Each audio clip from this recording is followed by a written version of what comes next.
आज मैं आपके लिए गोश्त बनाने की बहुत ज़्यादा टेस्टी और मज़े की रेसिपी लेकर आई हूँ। तो चलिए अपनी मज़ेदार और ज़बरदस्ती रेसिपी को बनाना स्टार्ट करते हैं।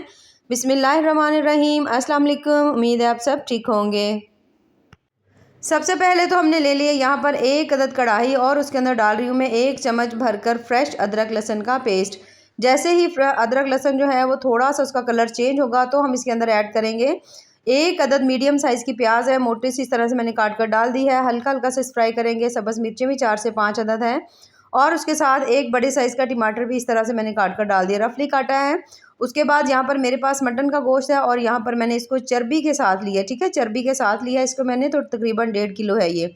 अब यहाँ पर ये जो मसाले हमने इसमें ऐड करने हैं, तो सबसे पहले आधा चम्मच काली मिर्च है, उसके साथ 4 से 5 अदद लौंग है, एक अदद जो है हमारे पास जायफल और जावित्री हमने थोड़ी थोड़ी ली है और उसके साथ हमारे पास तेज़ पत्ता है, आधा चम्मच हमारे पास है तकरीबन ज़ीरा, एक अदद हमने दालचीनी ली है, थोड़ा सूखा धनिया है, 2 अदद बादियान के फूल हैं। उसके बाद आपकी डाइजेशन को बहुत ज़्यादा ज़बरदस्त करेंगे वो है इसमें सौंफ और 2 अदद हमने इसमें डाली हैं बड़ी इलायची, ठीक है। ये तमाम हमने मसाले इसके अंदर डाल दिए हैं। डालने के बाद अब हमने इसको मीडियम फ्लेम के ऊपर आपने इसको भून लेना है इसी ऑयल के अंदर। ऑयल हमने इसके अंदर ज़्यादा नहीं डालना, ठीक है। दूसरी बात हमने इसमें यूज़ किया है थोड़ी ज़्यादा चर्बी का, ठीक है। जो गोश्त लिया था उसके अलावा इसके अंदर हमने थोड़ी सी चर्बी इसमें ऐड की, ताकि चर्बी वाला जब गोश्त होगा तो एक तो वैसे भी वो बहुत ज़्यादा हेल्दी होता है और दूसरा आपको इसमें ऑयल डालने की बहुत कम ज़रूरत पड़ेगी, क्योंकि जो चर्बी है उसमें भी सिर्फ ऑयल ही होता है। तो वो उसी के ऑयल से हमारी रेसिपी भी तैयार हो जाएगी। बहुत कम मिकदार में हमें आगे चल के ऑयल डालना पड़ेगा। तो ये तमाम चीज़ें डालने के बाद अब हमने इसको भून लेना है, ताकि इसी ऑयल के अंदर अच्छी तरह से ना गोश्त जो है वो थोड़ा सा फ्राई हो जाए, क्योंकि जो गोश्त होता है उसके अंदर, क्योंकि फ्रेश गोश्त है तो इसमें थोड़ी सी ब्लड की स्मेल थोड़ी सी आती है, तो इसलिए आपने इसको कुछ देर के लिए अच्छी तरह भून लेना है। जब आप देखें कि गोश्त का जो कलर है वो थोड़ा सा चेंज हो चुका है, यानी थोड़ा सा ब्राउन हो चुका है, तो फिर आगे चल के हम इसके अंदर डालेंगे पानी इसको गलाने के लिए। अच्छा, यहाँ पर आप यही वाला स्टेप अच्छी कर सकते हैं कुकर में आप डालकर थोड़ी जल्दी से आप गोश्त जो है वो गला सकते हैं, लेकिन उससे गलाने से पहले हमने इसको अच्छी तरह से थोड़ा सा पका लेना है, थोड़ा सा भून लेना है, ठीक है। अब यहाँ पर मैं इसमें डाल रही हूँ पानी यहाँ पर मैं इसमें ऐड कर रही हूँ तकरीबन 2.5 लीटर, ठीक है। 2.5 लीटर हमने पानी डाल दिया है। पानी डालने के बाद एक दफ़ा इस तरह से करके चम्मच चला देंगे और इसको आपने ढाँप कर रख देना है अच्छी तरह से। तकरीबन ये है मटन का है तो ये जल्दी गल जाएगा, आधे घंटे में गल जाएगा। कुकर में और ज़्यादा जल्दी गल जाएगा। तो जैसे ही ये गलता है फिर मैं आपको दिखाती हूँ। और तकरीबन आधे घंटे के बाद ये जो गोश्त है ना इसके अंदर से मैंने निकालना है, ठीक है। गल गया है बहुत अच्छी तरह से गोश्त और ये हमने इसके अंदर से निकाल लेना है। यहाँ पर आप देख सकते हैं कि ये जो यखनी बनी है ना इसके ऊपर कितना सारा ऑयल इकट्ठा है। तो हमने इसके अंदर से गोश्त निकाल लेना है, मसाला कोई इसमें से नहीं निकालेंगे, बल्कि हमने जब आप इसके अंदर से गोश्त सारा निकाल लेना तो जो पानी बचता है ना पीछे और थोड़ी सी चर्बी होगी और जो इसके अंदर हमने खड़े मसाले डाले हैं इन सबको आपने छान लेना है, ठीक है। इनको हम छानना इसलिए ज़रूरी है क्योंकि जब ये आप बनाएंगे ना आगे चल के गोश्त, तो फिर ये आपके मुंह में आएंगे तो जायका अच्छा नहीं लगेगा। जितना भी फ्लेवर था वो सारे का सारा जो है ना वो इस यखनी के अंदर आ चुका है, तो इसलिए मसाले हम इसके जो है ना वो तमाम छान देंगे। तो ये देख सकते हैं हम यहाँ पर तमाम मसाले हमने छान लिए हैं और ये देखें तमाम ये जो जितनी भी चीज़ें थी, प्याज था और हरी मिर्चें थी, वो सारी की सारी इसमें हैं, क्योंकि इन तमाम का फ्लेवर तो हमें वैसे भी पानी के अंदर ऐड हो चुका है। पानी हमारे लिए ज़्यादा ज़रूरी था, तो मसाले ये आपने ज़ाया कर देने हैं। आधा चम्मच यहाँ पर, आधा कप मैं ले रही हूँ यहाँ पर कुकिंग ऑयल का, क्योंकि जो मैं रेसिपी बना रही हूँ इसमें 1 कप डालना ज़रूरी है, लेकिन जो हमने यखनी बनाई है इसके ऊपर तकरीबन अच्छी खासी घी की मिकदार है, तो हमने इसमें आधा कप ही डालेंगे, ठीक है। आधा कप जैसे कुकिंग ऑयल डालेंगे उसके अंदर डाल देंगे 1 मीडियम साइज़ का प्याज और इसको हमने पका लेना है जब तक कि ये हल्का सा गोल्डन ब्राउन नहीं हो जाता। तो यहाँ पर आप देख सकते हैं जो हमारे प्याज है उनका कलर हल्का हल्का सा गोल्डन ब्राउन हो चुका है। 1 चम्मच में इसमें डाल रही हूँ फ्रेश अदरक लहसुन का पेस्ट दोबारा से, और इसे डालने के बाद भी कुछ देर के लिए हम भून लेंगे जब तक इसके अंदर से बहुत अच्छी सी इसके अंदर से खुशबू नहीं आ जाती। कुछ सेकंड भूनने के बाद अब हम इसके अंदर अगली जो चीज़ डालेंगे वो है गोश्त। गोश्त हमने इसके अंदर डाल दिया है। डालने के बाद अब हमने इस ऑयल के अंदर गोश्त को अच्छी तरह से फ्राई कर लेना है। थोड़ी देर के लिए हम इसे अच्छी तरह से भून लेंगे। तो बहुत ज़्यादा इस तरह से एक तो टेस्टी बनेगा, मज़े का बनेगा, बहुत ज़्यादा ढेर सारे इसके अंदर ऑयल भी नहीं है, तो बहुत ज़्यादा मज़े का बनेगा। और मसाले भी इसके अंदर जो हैं हमने पाउडर फॉर्म में नहीं यूज़ किए, बल्कि हमने खड़े मसाले डाले हैं इसमें, वो भी फ्लेवर के लिए। तो बहुत ज़्यादा मज़े की हमारी रेसिपी बनेगी और इसमें गोश्त का टेस्ट बहुत ज़्यादा मज़े का आएगा। तो आपने कम से कम भी इसको 3 से 4 मिनट के लिए अच्छी तरह भून लेना है। जब आप इसको अच्छी तरह से भून लें तो फिर मैं इसमें ऐड कर रही हूँ तकरीबन 4 से 5 अदद सब्ज़ मिर्चें। यहाँ पर अगर आपको सब्ज़ मिर्चों का फ्लेवर या अगर आपको लगे कि इसके अंदर थोड़ी मिर्च की मिकदार कम है, तो आप इनको अच्छी तरह से ग्राइंड करके या थोड़ा सा इस तरह से मोटा मोटा काट करके भी डाल सकते हैं। और उसके बाद मैं इसमें ऐड कर रही हूँ तकरीबन 1 कप दही। ठीक है, दही से बहुत ज़्यादा मज़े का टेस्ट आएगा, बहुत ज़्यादा रेसिपी आगे चल के मज़े की बनेगी।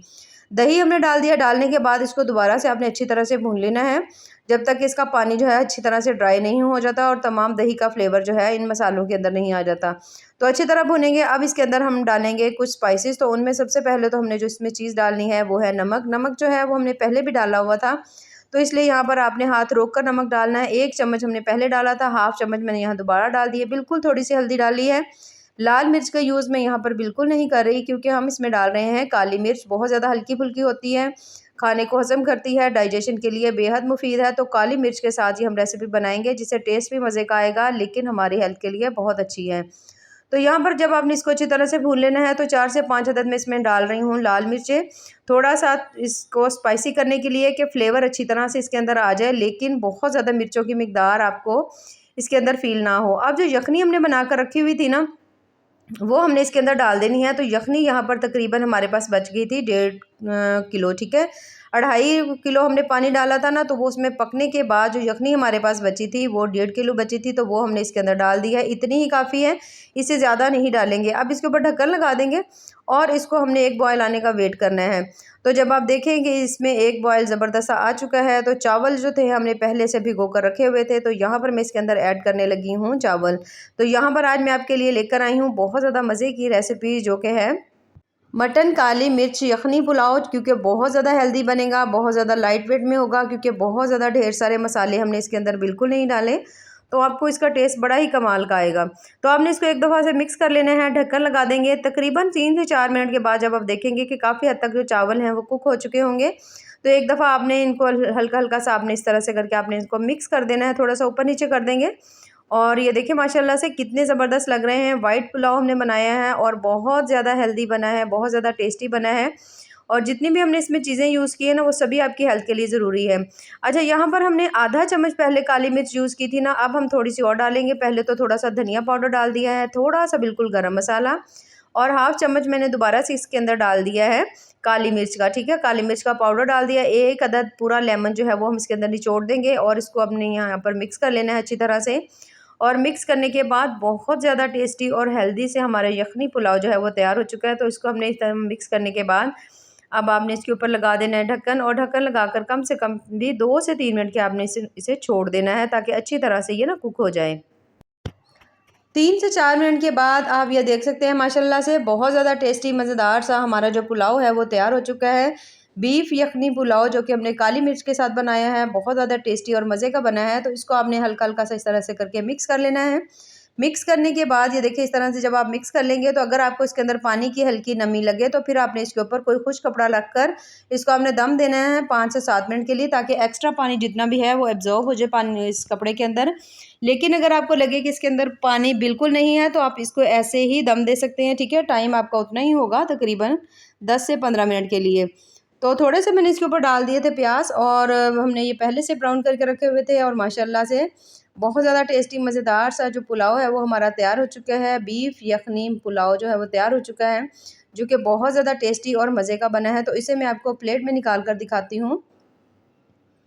तो ये देख सकते हैं माशाल्लाह से कितना मज़ेदार ज़बरदस्त सा हमारा बीफ यखनी पुलाव जो है हमने काली मिर्च के साथ बनाया है, बहुत ज़्यादा हेल्दी, बहुत ज़्यादा टेस्टी तैयार हो चुका है। तो बहुत ज़्यादा वाकई मज़े का बना है। जब आप इसे खाएंगे तो आपको कोई भारीपन फील नहीं होगा, बल्कि बहुत ज़्यादा हल्का फुल्का आप इसे फील करेंगे खाने के बाद। क्योंकि ईद है, सभी लोग बहुत ज़्यादा मिकदार में गोश्त बना रहे हैं, तो अगर आप इस तरह से हल्की फुल्की सी कोई रेसिपी बनाते हैं, तो एक तो वो बहुत ज़्यादा हेल्दी होगी, दूसरा बच्चे बहुत ज़्यादा शौक से खा लेंगे, और ढेर सारे मसाले हमने इसमें पीस कर नहीं डाले, तो हैवी भी आपको नहीं लगेगा। तो अगर आपको मेरी आज की ये रेसिपी पसंद आए, तो चैनल को ज़रूर लाइक करें, सब्सक्राइब करें। बहुत ज़्यादा टेस्टी, बहुत ज़्यादा मज़े का बना है। तो ऐसे ही मज़ेदार, टेस्टफुल और ज़बरदस्ती रेसिपीज़ के लिए हमारे चैनल का विज़िट ज़रूर करते रहें। बाकी दुआओं में याद रखिए। अल्लाह हाफ़िज़।